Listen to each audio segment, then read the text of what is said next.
और सब कैसा है? आई रियली होप कि सब बढ़िया हो। मैं हूं आपका दोस्त आकाश राठौर। H1B वीजा की इंटेग्रिटी को मेंटेन करने के लिए USCIS ने लास्ट अक्टूबर 2023 में काफ़ी सारे चेंजेस जो थे वो प्रपोज किए थे कि ये सारे चेंजेस हम H1B लॉटरी में करेंगे तो उससे लॉटरी में जो फेयरनेस है वो इंक्रीज होगी कैंडिडेट्स के लिए। और ज़्यादा चेंजेस प्रपोज किए थे, बट क्या वो इम्प्लीमेंट कर पाते हैं या क्या वो इम्प्लीमेंट कर पाएंगे, वो उन्होंने फाइनली 2 फरवरी 2024 यानी कि लास्ट वीक फ्राइडे को रिलीज़ किया कि ये नए चेंजेस वो इम्प्लीमेंट करने वाले हैं। सो क्या वो नए चेंजेस हैं और कैसे वो H1B लॉटरी को इम्पैक्ट करते हैं, उन सब के बारे में बात करते हैं आज के वीडियो में। कई सारे रेस्पेक्ट में जो लॉटरी है वो उसी तरह से काम करेगी जितना पास्ट सालों में काम करती थी कि रैंडम सिलेक्शन होगा कंप्यूटर के थ्रू। तो वो सारे एस्पेक्ट उन्होंने चेंज नहीं किए, बट जो सबसे बड़ा चेंज वो इस बार लेके आए वो है single entry in the lottery. पहले ऐसा होता था कि कोई भी कंपनी आपका रजिस्ट्रेशन जो है H1B के लिए वो फाइल कर सकती है। तो एक एम्प्लॉय के लिए मल्टीपल कंपनीज रजिस्ट्रेशन फाइल कर सकती थी and that was valid scenario कि Amazon, माइक्रोसॉफ्ट, गूगल तीनों कंपनीज आपके लिए H1B का रजिस्ट्रेशन फाइल कर रही है। That was a valid scenario. इसको उन्होंने बोला कि नहीं, एक सिंगल एंट्री ही अलाउड है, तो एक इंडिविजुअल को एक ही चांस मिलेगा, चाहे आप कितने भी रजिस्ट्रेशन करें उससे फर्क नहीं पड़ता, हम यूनिक बेनिफिशियरी को ही पिक करेंगे। सो मल्टीपल रजिस्ट्रेशन करके लोग अपने ऑड्स जो हैं उसको इंक्रीज करते थे लॉटरी में होने के लिए, कि आपने 10 कंपनी से फाइल किया और 10 जगह में से आपके रजिस्ट्रेशन बेसिकली 10 पहुंचे, और कंप्यूटर जो है उसको बेसिकली आपने गेम कर लिया कि वहाँ पे आप H1B लॉटरी को ट्रिक कर रहे हैं कि आपके रजिस्ट्रेशन ज़्यादा है, आपकी ऑड भी ज़्यादा है। तो ये जो अब तक चल रहा था स्कैम, ये नहीं होगा इस बार, यूनिक बेनिफिशियरी चलेंगे। ये सबसे बड़ा चेंज उन्होंने प्रपोज किया था और उसको इंप्लीमेंट कर दिया है इस बार उन्होंने। तो लास्ट ईयर 7,80,000 एप्लीकेशन, 7,80,000 एप्लीकेशन आई थी। उसमें से 4,08,000 एप्लीकेंट्स जो थे वो मल्टीपल रजिस्ट्रेशन वाले एप्लीकेंट्स थे। सो USCIS फिगर्ड आउट की प्रोबेबिलिटी जो है जिसमें H1B लगेगा एक बेनिफिशियरी का, वो 2021 में 46% थी, जो गिर के 2023 में 26.9% आ गई। और 2024 जो फिस्कल ईयर था लास्ट ईयर, क्योंकि फिस्कल ईयर से चलती है लॉटरी, उसमें वो परसेंटेज गिर के 14.6 तक पहुंच गया। सो 46% से लेके 14.6% तक आ गया H1B में सिलेक्शन होने का जो परसेंटेज है वो। और तब USCIS को क्लिक हुआ कि यहाँ पे कुछ ना कुछ फ्रॉड चल रहा है। एंड देन जब इन्वेस्टिगेशन उन्होंने लॉन्च किया, एक फ्रॉड पूरा जो इन्वेस्टिगेशन है, देन दे फाउंड आउट कि मल्टीपल पिटिशन तो चल ही रहे हैं कि एक एम्प्लॉय के लिए या एक बंदा सिस्टर कंपनीज के थ्रू, कंसल्टेंसीज के थ्रू 6-6, 8-8, 10-10 एप्लीकेशंस कर रहे हैं कि एक अपनी जो एम्प्लॉयर है उनके साथ करवा लिया और बाकी 5-6 अलग अलग कंपनीज के साथ करवा दिया रजिस्ट्रेशन जो है H1B लॉटरी में। तो उससे उनकी रजिस्ट्रेशन ज़्यादा कराने से नंबर ऑफ रजिस्ट्रेंट्स जो है वो इंक्रीज होता है कि कितने रजिस्ट्रेशन आए आपके पास। सो वो रजिस्ट्रेशन नंबर पहुंच गया 7,80,000 तक। एंड USCIS को फिर जब 85,000 वीजास ग्रांट करने होते हैं तो देन उनको एक सर्टेन नंबर ऑफ लोगों को सिलेक्ट करना पड़ता है। सो फॉर एग्जाम्पल उन्होंने 1 लाख लोगों को सिलेक्ट किया। So if they select 100,000 people, कि जिसमें से 85,000 को वीज़ा देंगे, तो उन 85,000 में से उनको पता चलता है कि इसमें से मल्टीपल रजिस्ट्रेशन वाले लोग हैं या ऐसे लोग हैं जिनका डॉक्यूमेंट्स करेक्ट नहीं है। तो रजिस्ट्रेशन में गलती के कारण या रजिस्ट्रेशन की गड़बड़ के कारण उनको फिर से सिलेक्शन करना पड़ता है और इसलिए मल्टीपल लॉटरीज उनको करना पड़ती हैं, जो एक तो H1B की इंटेग्रिटी पे सवाल उठाता है और दूसरा है कि USCIS ऑलरेडी एक सेल्फ बजट वाली कम्युनिटी है कि वो जो खुद के बजट्स हैं उसी पे चलते हैं वो।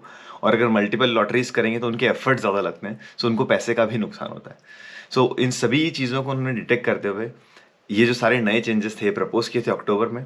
और इसमें सबसे बड़ा चेंज जो उन्होंने इंप्लीमेंट किया वो ये कि सिंगल बेनिफिशियरी को सिंगल एंट्री मिलेगी। इसके साथ उन्होंने कुछ और चेंजेस भी प्रपोज किए हैं। एक और चेंज ये प्रपोज होने वाला था कि फीस जो है, जो $10 की फीस है रजिस्ट्रेशन की, वो बढ़ के वो अप्रॉक्सीमेटली 250 या ऐसा कुछ करने वाले थे, 215। सो $200 के अप्रॉक्स पहुंचाने वाले थे। अभी उन्होंने उसको नहीं बढ़ाया है, बट अप्रैल तक उसको बढ़ाने का ऐसा चल रहा है कि उसको भी बढ़ा सकते हैं। सो फी इंक्रीज भी पॉसिबल है, अभी तक तो नहीं हुआ है। और H1B रजिस्ट्रेशन का स्कैम इतना बढ़ गया था कि लोग ऑनलाइन डिस्कस कर रहे थे कि क्या करना चाहिए, क्या कर सकते हैं, और लोग एक दूसरे को ओपनली एडवाइस कर रहे थे कि मल्टीपल कंपनीज के थ्रू रजिस्टर करो, मेरा वीज़ा ऐसे लगा था, तुम भी ऐसा करो। और ये सारी चीज़ें ऑनलाइन चल रही थी। सो देन उनको फाइनली ये सब दिखा और उन्होंने ये एक्शंस लिए। रजिस्ट्रेशन जो है वो 14 डेज के लिए ओपन होंगे, 6 मार्च से लेकर 22 मार्च तक 2024 में।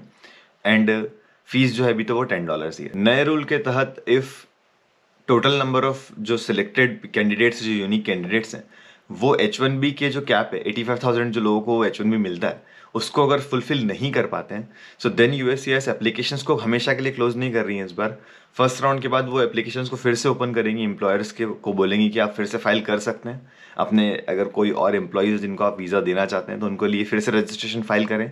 Valid passport and other documents required होंगे, सो वो आप फाइल करेंगे। जो भी नई फीस तब होगी उसके अकॉर्डिंगली आप फाइल कर सकते हैं। और सेम काम वो मास्टर्स के लिए भी करेंगे कि जो मास्टर्स में 20,000 वीज़ाज मिलते हैं हाई डिग्री वाले, उनमें भी अगर उनको टोटल नंबर ऑफ जो 20,000 एम्प्लॉई हैं H1B के लिए वो नहीं मिलते हैं, तो वो फिर से कंपनीज को बोलेंगे कि अगर आपके पास और मास्टर्स कैंडिडेट हैं हाई डिग्री वाले जो यूनिक हैं, उनको आप फिर से फाइल करें। तो एप्लीकेशन जो है उसकी कोई डेडलाइन इस बार नहीं है, वो हर बार आपको ओपन रहेगी कि आप फिर से कर सकते हैं जब तक वो सफिशिएंट नंबर ऑफ H1B जो वीज़ा उनको ग्रांट करने वहाँ पे नहीं पहुँचते। वंस वो उसको पहुँच जाएंगे वो एप्लीकेशन उस ईयर की क्लोज कर देंगे। और यूनिक बेनिफिशियरी की जो हमने बात की उसका कैविएट आपको ये समझना पड़ेगा कि उसका ये मतलब नहीं कि मल्टीपल रजिस्ट्रेशन आप नहीं डाल सकते। 3 कंपनीज, जैसा मैंने पहले भी बोला कि एप्पल, माइक्रोसॉफ्ट, गूगल अगर आपका वीज़ा फाइल करती हैं तो आपका लॉटरी में एक ही नाम जाएगा, आपको चांस एक ही मिलेगा लॉटरी में पिक होने का। बट अगर आप पिक हो जाते हैं तो तीनों कंपनीज को वो नोटिफाई करेंगे कि this particular individual has been selected in the lottery. So अब आप तीनों इसके लिए H1B फाइल कर सकते हैं। सो H1B पिटिशन 3 कंपनीज आपके लिए फाइल कर सकती हैं बाद में, बट रजिस्ट्रेशन में आपको चांस जो है वो एक ही मिलेगा, ये उसका मीनिंग है। न कि आप रजिस्ट्रेशन मल्टीपल नहीं कर सकते, ऐसा कोई रूल है, ऐसा कुछ रूल नहीं है। मल्टीपल रजिस्ट्रेशन आप अभी भी डाल सकते हैं, बट आपका चांस जो बढ़ जाता था पहले वो नहीं बढ़ेगा, बिकॉज यूनिक बेनिफिशियरी की ही एंट्री होगी लॉटरी सिस्टम में, वो उसका मीनिंग है। तो ये समझना यहाँ पे थोड़ा सा जरूरी है। एक और जो बड़ा चेंज वो ये किया उन्होंने कि पहले जो डेट होती थी H1B की वो फिक्स होती थी कि 1 अक्टूबर से आपका H1B स्टार्ट हो जाएगा। तो स्पेशली जो लोग बाहर हैं कंट्री से उन्हें 1 अक्टूबर से एम्प्लॉयमेंट ज्वाइन करना ही पड़ता था, वो फोर्स था वहाँ पे। वो उन्होंने हटा के अभी 6 मंथ का उसमें जो फ्लेक्सिबिलिटी वो दिया है कि 1 अक्टूबर से लेके नेक्स्ट फिस्कल ईयर तक 1 अप्रैल तक कभी भी आप कंपनी को ज्वाइन कर सकते हैं। तो वो आपकी स्टार्ट डेट हो जाएगी। वहाँ पे आपको ये 1 अक्टूबर का जो फिक्स होता था वो अब यहाँ से हटा दिया गया। और 1 अप्रैल वाला जो चेंज है वो मास्टर्स के लिए भी किया गया कि कैप गैप में आपको 1 अप्रैल तक का कैप गैप एक्सटेंशन मिलता था, वो भी अब फ्लेक्सिबल होकर 6 मंथ और बढ़ जाएगा अगर यूएससीआईएस आपका H1B पिटिशन को डिसीजन देने में या अप्रूव करने में लेट होती है। तो फिर I9 आपका रन होने में कॉम्प्लिकेशंस होते थे और एम्प्लॉयज़ को थोड़ा एक्स्ट्रा डॉक्यूमेंट प्रोवाइड करना पड़ते थे।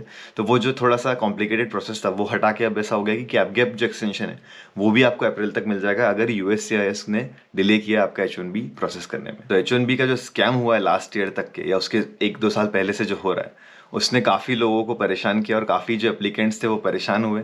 मैं भी ऐसे कई लोगों को जानता हूँ जिन्हें ऐसा लगता था कि मल्टीपल फाइल कर देते तो अच्छा होता क्योंकि उनका सिलेक्शन हो जाता।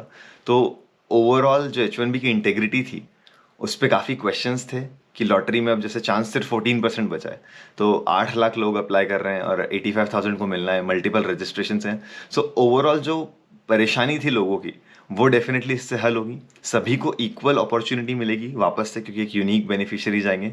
सो इक्वल अपॉर्चुनिटी मिल जाएगी, ये एक बड़ा इसका बेनिफिट है। और साथ ही साथ जो कैप गैप के और अदर रूल्स हैं स्टार्ट डेट के एंड ऑल, वो सब उन्होंने ठीक किए हैं। इसके अलावा भी काफ़ी सारे चेंजेस उन्होंने अक्टूबर में जो प्रपोज किए थे वो अगले जो लॉटरी होंगी नेक्स्ट फिस्कल ईयर में उसमें वो लाएंगे। बट ये डेफिनेटली एक बड़ा स्टेप है H1B के लिए कि ये जो स्कैम चल रहा था पूरा इस पे काफ़ी बड़ा एक अटैक होगा इससे।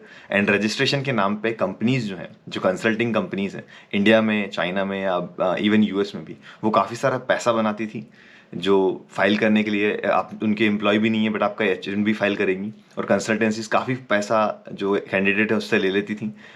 तो वो सब जो स्कैम है पैसे का वो भी हटेगा, यूएससीआईएस का भी टाइम बचेगा और सही नंबर ऑफ लोग जो हैं जो H1B को एक्चुअल में डिजर्व करते हैं उनको बेटर चांस मिलेगा H1B लेने के लिए। सो आई थिंक ये रूल काफ़ी अच्छा है, काफ़ी अच्छा चेंज है। आपको ओवरऑल रूल कैसा लगा या क्या समझ में आया है क्या नहीं आया वो कमेंट सेक्शन में ज़रूर बताएं। एंड आई होप आपको वीडियो भी पसंद आया होगा। मिलते हैं अगले सैटरडे 8 बजे। Thank you so much for watching.